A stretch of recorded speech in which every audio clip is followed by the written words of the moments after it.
John Fitzgerald Kennedy, do solemnly swear. I, John Fitzgerald Kennedy, do solemnly swear. That you will faithfully execute the office of President of the United States. That I will faithfully execute the office of President of the United States. And will, to the best of your ability. And will, to the best of my ability. Preserve, protect, and defend the Constitution of the United States. Preserve, protect, and defend the Constitution of the United States. So help you God. So help me God.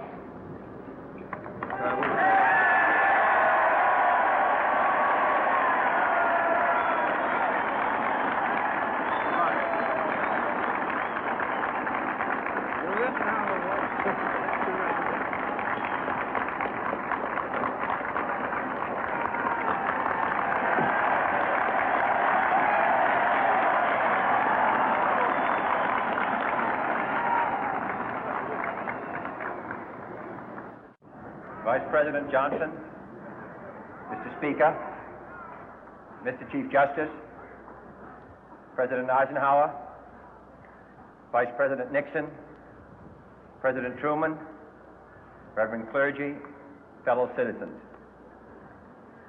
We observe today not a victory of party, but a celebration of freedom, symbolizing an end as well as a beginning, signifying renewal as well as change. For I have sworn before you and Almighty God the same solemn oath our forebears prescribed nearly a century and 3/4 ago. The world is very different now, for man holds in his mortal hands the power to abolish all forms of human poverty and all forms of human life. And yet the same revolutionary beliefs for which our forebears fought are still at issue around the globe. The belief that the rights of man come not from the generosity of the state, but from the hand of God. We dare not forget today that we are the heirs of that first revolution.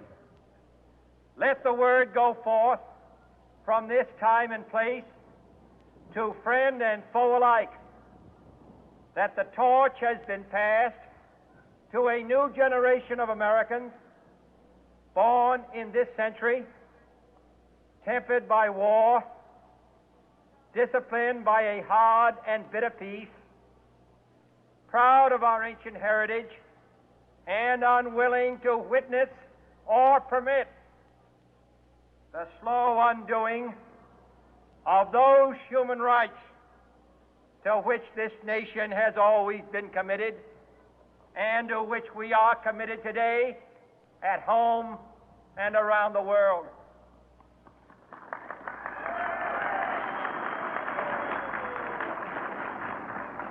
Let every nation know, whether it wishes us well or ill, that we shall pay any price, bear any burden, meet any hardship, support any friend, oppose any foe to assure the survival and the success of liberty.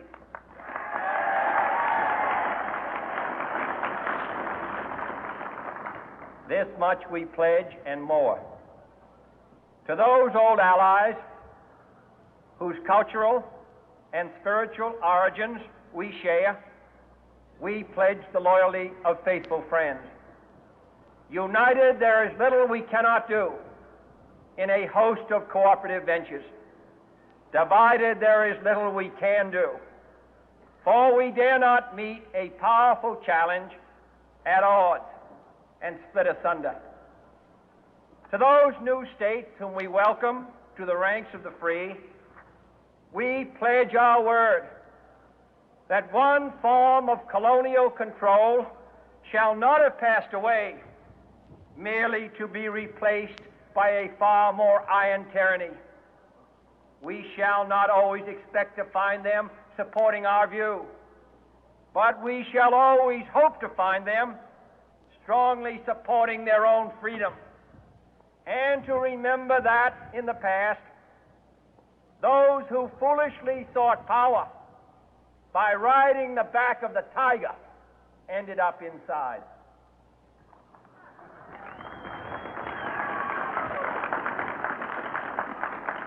To those people in the huts and villages of half the globe struggling to break the bonds of mass misery, we pledge our best efforts to help them help themselves for whatever period is required, not because the communists may be doing it, not because we seek their votes, but because it is right.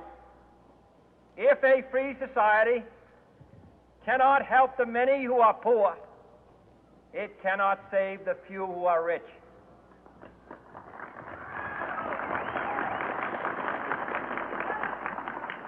To our sister republics south of our border, we offer a special pledge to convert our good words into good deeds, in a new alliance for progress, to assist free men and free governments in casting off the chains of poverty.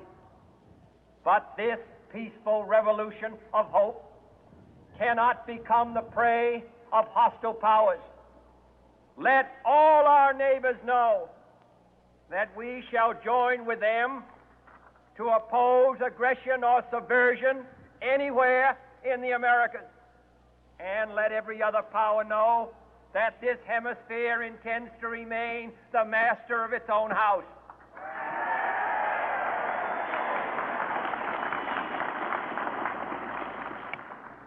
To that World Assembly of Sovereign States, the United Nations, our last best hope, in an age where the instruments of war have far outpaced the instruments of peace, we renew our pledge of support to prevent it from becoming merely a forum for invective, to strengthen its shield of the new and the weak, and to enlarge the area in which its writ may run. Finally, to those nations who would make themselves our adversary, we offer not a pledge, but a request that both sides begin anew the quest for peace.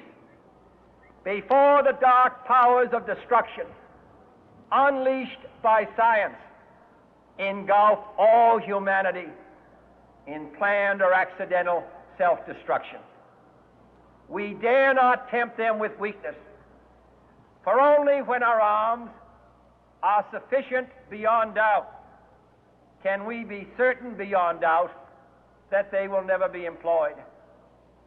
But neither can two great and powerful groups of nations take comfort from our present course, both sides overburdened by the cost of modern weapons, both rightly alarmed by the steady spread of the deadly atom, yet both racing to alter that uncertain balance of terror that stays the hand of mankind's final war.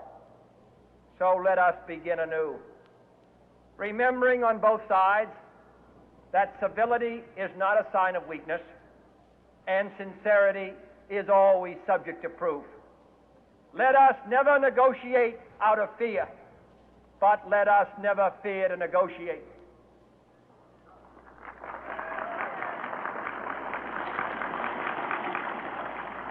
Let both sides explore what problems unite us, instead of belaboring those problems which divide us.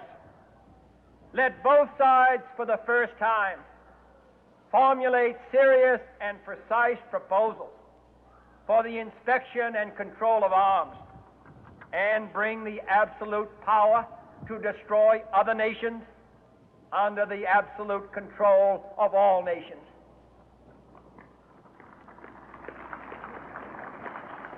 Let both sides seek to invoke the wonders of science instead of its terrors.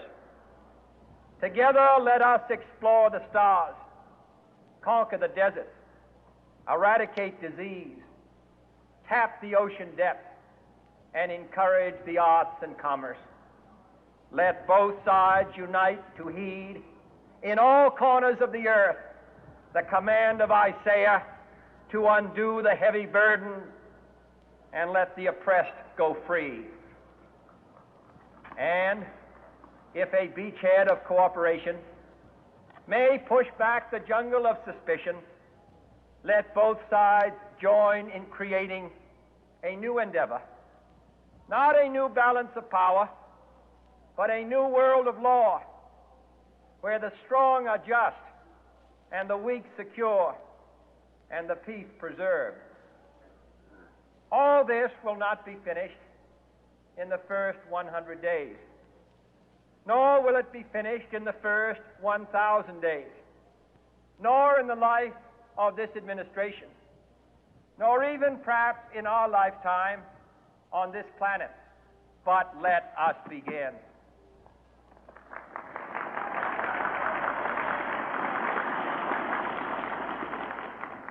In your hands, my fellow citizens, more than mine, will rest the final success or failure of our course. Since this country was founded, each generation of Americans has been summoned to give testimony to its national loyalty. The graves of young Americans who answered the call to service surround the globe.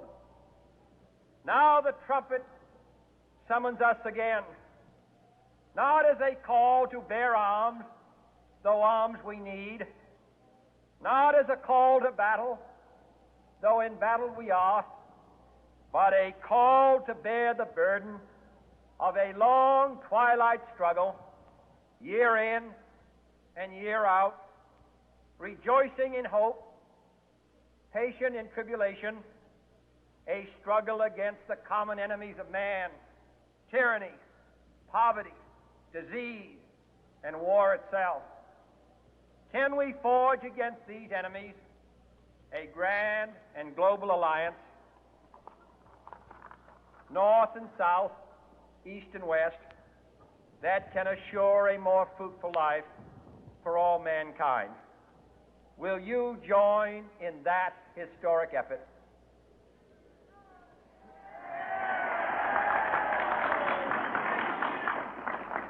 In the long history of the world, only a few generations have been granted the role of defending freedom in its hour of maximum danger. I do not shrink from this responsibility. I welcome it.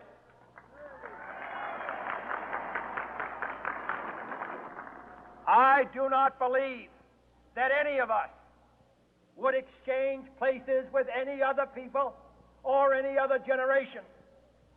The energy, the faith, the devotion which we bring to this endeavor will light our country and all who serve it.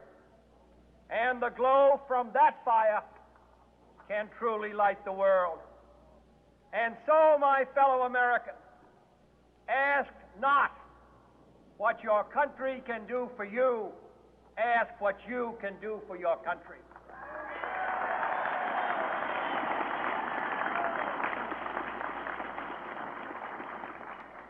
My fellow citizens of the world, ask not what America will do for you, but what together we can do for the freedom of man.